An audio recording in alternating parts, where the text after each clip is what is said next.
안녕하세요. 현대차 산타페 풀체인지와 기아차 소렌토 페이스리프트가 8월 중순 동시에 출시를 하게 됩니다. 누가 이길까? 누가 많이 팔릴까? 관심이 아주 뜨거운데요. 양쪽의 반응은 굉장히 달라요. 온라인 커뮤니티 등을 이렇게 살펴보면은 산타페는 새로 바뀌는 사양에 대해서 굉장히 많이 기다리고 있어요. 특히 디자인이 어떻게 생겼는지 너무 궁금하다라는 이야기들이 굉장히 많고, 두 번째는 가격이 어떻게 되는가. 그래서 사전 계약도 아닌데도 불구하고 사전 계약이라는 소문이 7월 5일날 사전 계약을 실시한다 이러면서 소문도 막 돌고, 그러면서 보니까 아니잖아.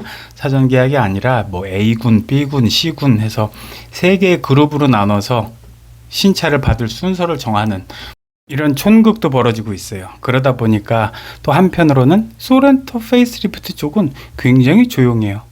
새로운 신차가 나오든 말든 나는 일단 지금 차를 받아야 해. 현행 모델도 좋고 바뀌어도 좋고 다 좋으니 난 일단 소렌토, 무조건 소렌토야 하는 분들이 하이브리드 같은 경우는 아직도 1년 반 대기 기간이 남을 정도로 그렇게 많이 줄을 서 계신 상황이죠. 물론 가솔린, 디젤 이 부분은 한 2, 3개월, 3, 4개월 요 정도 기다려야 되는 이런 상황이고요. 그런데 요즘 하이브리드가 워낙 인기가 높기 때문에, 게다가 패밀리 SUV라고 하면은 소렌토죠. 그렇게 이야기하시는 분들이 굉장히 많기 때문에 아직도 줄을 쫙 서 계시다 이런 상황이 되겠습니다. 그러니까 산타페 입장에서는 저 사람들을 데리고 와야 소렌토, 기아의 팬들을 데리고 와서 산타페 구매하도록 만드는 게 목표가 되겠죠. 그런데 그런 모습이 잘 보이지는 않는 것 같아요. 소렌토를 사겠다는 사람들은 그냥 소렌토 쪽에 계속 언제가 되든 간에 계속 급할 것도 없다, 난 나올 때까지 계속 기다리겠다, 이런 모습들이 워낙 강하기 때문에 좀 옮겨간다, 이쪽으로 빠진다, 산타페 쪽으로 줄을 다시 선다, 이런 분들은 별로 없는 것 같고, 양쪽 다 계약을 해서 기다리시는 분들은 꽤 있는 것 같아요. 양쪽 다 계약을 해놓고, 일단 계약은 10만 원만 딱 내면은 그냥 되는 거니까 그렇게 해놓고 이제 신차를 보고, 그 다음에 새로운 가격 인상이 얼마나 되나 이걸 보고 결정하겠다라는 분들이 상당히 많은 거죠.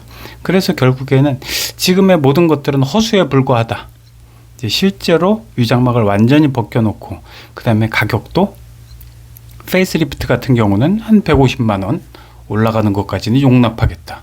산타페 같은 경우는 300만 원 정도까지 올라가는 거 용납하겠다 라는 자세로 기다리시는 분들이 굉장히 많은 것 같아요. 그래서 보면은 가격적으로 소렌토 페이스리프트 같은 경우는 한 150에서 200만 원 비싸진다 라는 게 어느 정도 기정사실화된 것처럼 좀 기다리시는 분들이 꽤 있고, 산타페 같은 경우는 상당히 예측하기 힘들 정도로 가격이 얼마나 오를 것인가에 대해서는 궁금증을 더하고 있어요. 그러다 보니까 기존의 현행 산타페 하이브리드 같은 경우는 어느 정도 한 70% 정도 괜찮은 옵션, 필요한 옵션들을 채워 놓으면은 하이브리드가 5,300만 원 선 요 정도거든요. 그러니까 한 300 정도 더 올리면 5,600만 원 요 정도가 될 것이다. 요 정도까지는 내가 산다. 그런데 그 이상으로 가격이 오를 시에는 안 산다. 소렌토로 가서 또다시 기다릴 것이다 라는 분들의 이야기가 꽤 많은 편입니다. 근데 그럴만도 한 게, 이게 엔진이나 미션이나 모든 게 다 똑같은 상황.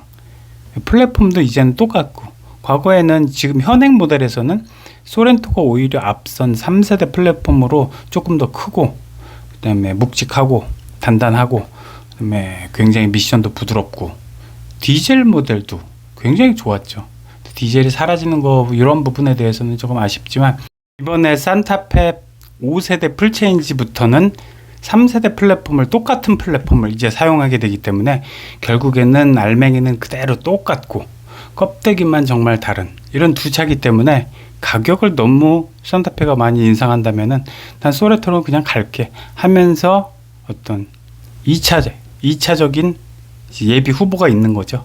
그런 의미에서는 둘 다 이제 막상막하고, 정말 누구도 판매가 더 잘 될 것이 어떤 차냐, 이 부분에 대해서는 감히 예측할 수 없는 지금 상황인 것 같아요.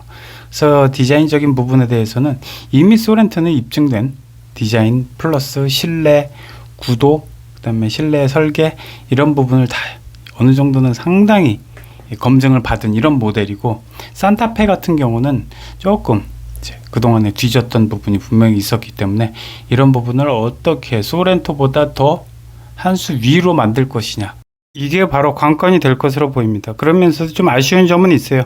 어차피 같은 한 지붕 현대차 그룹 내에 똑같은 차기 때문에 뭘 현대차 같은 집안에서 이렇게 집안 싸움을 하냐.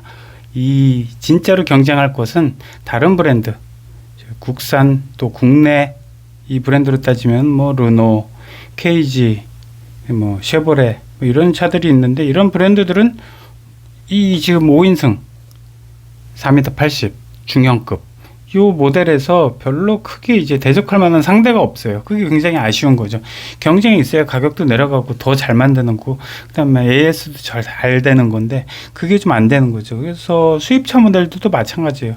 요 급 정도로 올라가면은 가격이 조금 더 높아지고, 그나마 이제 뭐 일본차, 혼다, 토요타, 뭐 CRV나 뭐 이런 차들이 있겠죠. 그런 중형급, 준중형급, 약간 좀 더 작은 모델 이런 급에다가 조금 기대를 걸어서 긴장을 하면서 서로가 이제 조심을 하면서 가격도 좀 낮추고 소비자들 무서운 것도 좀 알고 뭐 이래야 되지 않을까라는 부분이 좀 안타까움으로 있습니다. 자, 오늘도 봐주셔서 감사합니다.